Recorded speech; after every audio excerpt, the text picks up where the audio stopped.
প্রস্তুতিতে বসে যুদ্ধের জন্য নাম নিচ্ছিলেন। এই সময় একজন সাহাবা একরাম একজনের পর একজন দাঁড়িয়ে নাম লেখাচ্ছেন।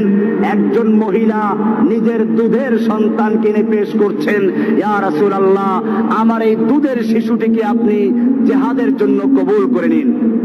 আল্লাহর নবী বলেছিলেন, আমি তো যুদ্ধের জন্য নাম নিচ্ছি, বাচ্চাদের খেলার জন্য নাম নিচ্ছি না।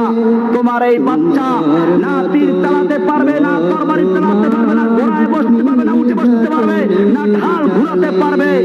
ওই মহিলা তখন বলেছিল, ইয়া রাসূলুল্লাহ, আমিও জানি আমার এই দুধের শিশু তীর চালাতে পারবে না, আমার এই দুধের শিশু তরবারি চালাতে পারবে না, আমার এই দুধের শিশু ঘোড়ায় বসতে পারবে না, আমার এই দুধের শিশু ঢাল ঘুরাতে পারবে না, কিন্তু আমি জানি এই আমার শিশু ঢাল হতেও তো পারবে।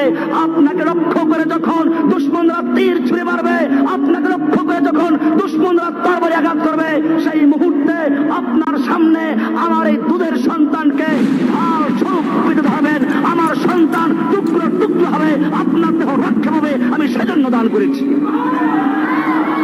ভাইয়েরা আমার, এই মজলিসে তখন রোমের গোয়েন্দারাও ছিল।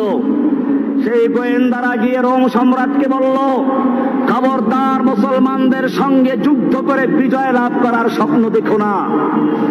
রোম সম্রাট জিজ্ঞেস করলো, ব্যাপার কি?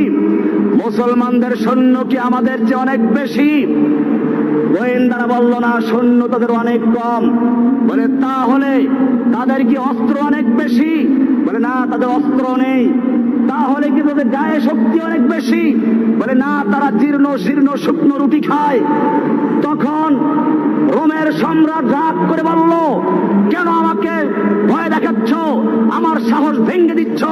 অস্ত্র আমাদের বেশি, সৈনিক আমাদের বেশি, গায়ে শক্তি আমাদের বেশি, কেন আমাকে ভয় দেখাচ্ছ?